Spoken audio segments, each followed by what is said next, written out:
সবাই কেমন আছো? দীপঙ্কর স্যার আর একবার তোমাদের জন্য সাথে নলিনীর গল্প নিয়ে।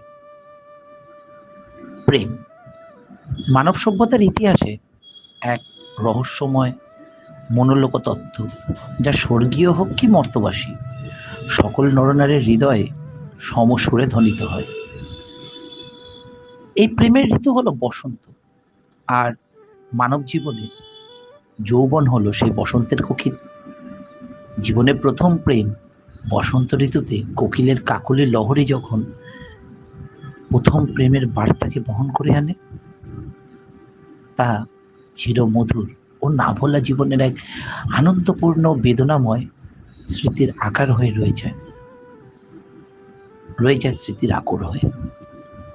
তোমরা হয়তো ভাবছো, স্যার আবার এসব কি কথা বলছে, আর কি বা কাহিনী শোনাচ্ছে, এটা কি স্যারের নিজের জীবনের কোনো কথা?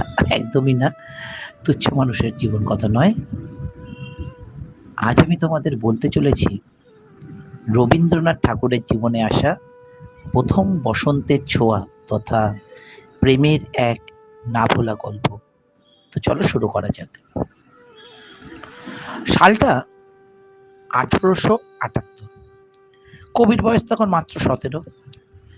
পিতা দেবেন্দ্রনাথ ঠাকুর সিদ্ধান্ত নিলেন যে পুত্র বিলাত যাবে এবং ব্যারিস্টারি পড়বে সেখানে। কিন্তু বিলাতের ভাষা, আদব কায়দা, চালচলন, সংস্কৃতি কিছুই তো তখন কবির জানা নেই। অবশেষে বড় দাদা সত্যেন্দ্রনাথ ঠাকুর এই সমস্যার সমাধান করলেন এবং তারই পরামর্শে কবিকে বিলাত যাওয়ার ঠিক 2 মাস আগে পাঠানো হলো বোম্বেতে ডক্টর আত্মারাম পাণ্ডুরঙ্গ তরখরের বাড়িতে। এনার পরিচয় হলো ইনি বোম্বেতে প্রার্থনা সমাজের প্রতিষ্ঠাতা এবং সত্যেন্দ্রনাথ ঠাকুরের খুবই ভালো বন্ধু। তা আত্মারাম বাবুর দ্বিতীয় মেয়ে তখন সবেমাত্র ইংল্যান্ড থেকে পড়া শেষ করে এসেছে, ভারতে ফিরেছেন তিনি। তার নাম অন্নপূর্ণা, কিন্তু বিলাতে অন্নপূর্ণা নামটা তো উচ্চারণ করা একটু কঠিন, তাই অন্নপূর্ণা হয়ে গেছে আনা নাম। তাহলে তার কি দাঁড়াচ্ছে? অন্নপূর্ণা ওরফে আনা পাণ্ডুরঙ্গ তরখর। তার উপর দায়িত্ব পড়ল নিজের থেকে 3 বছরের ছোট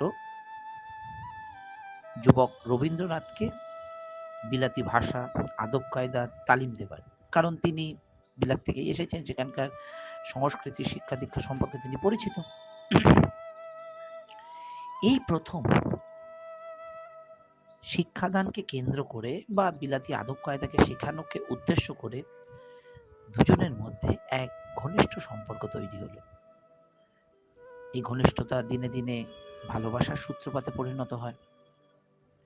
সাহিত্যিক কৃষ্ণ কৃপালনী রচিত রবীন্দ্রনাথ টেগর এই বায়োগ্রাফি গ্রন্থে এই ঘটনার বিস্তারিত বিবরণ আমরা পাই। যথারীতি 2 মাস পরে জানা যায় রবীন্দ্রনাথ ঠাকুর বিলাত যাত্রা করেছেন।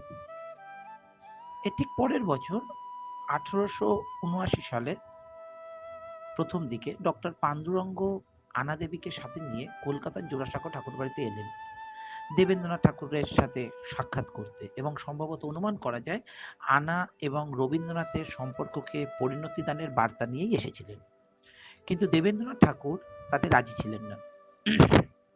আর এখান থেকেই দুই প্রেমিক প্রেমিকা যুগলের সামাজিক সম্পর্কের ব্যবধান তৈরি হতে থাকে। 1779 সালেরই 11ই নভেম্বর আনা দেবী বিবাহ করেন বরোদা কলেজের উপাধ্যক্ষ মিস্টার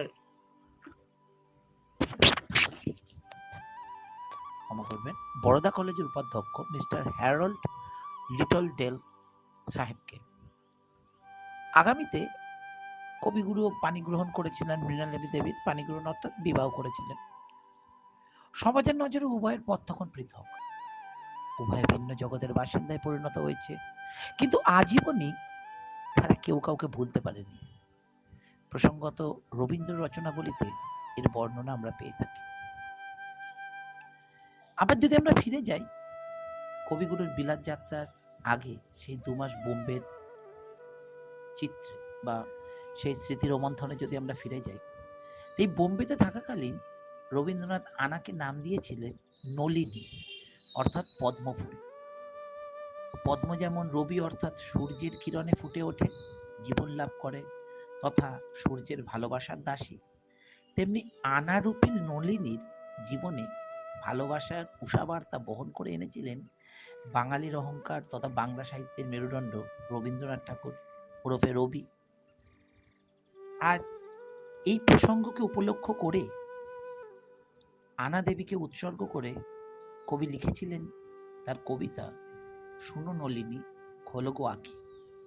এই কবিতাটা সম্পূর্ণটা না বলেও এর প্রথম যদি 4টে চরণ বা পংক্তি তোমাদেরকে বলি, তাহলে পংক্তিটা এরকম ভাবে রয়েছে, শুনো নলিনী খোলো গো আঁখি, ঘুম এখনো ভাঙিল না নাকি, দেখো তোমার দুয়ার পরে সখী এসেছে তোমার রবি। বলা বাহুল্য রূপক ধর্মিতা সম্পর্কে যারা পরিচিত তারা বুঝতেই পারছো নলিনী এখানে আনা দেবী এবং রবি অর্থাৎ তার প্রিয় অর্থাৎ কবি নিজেকে বুঝিয়েছেন।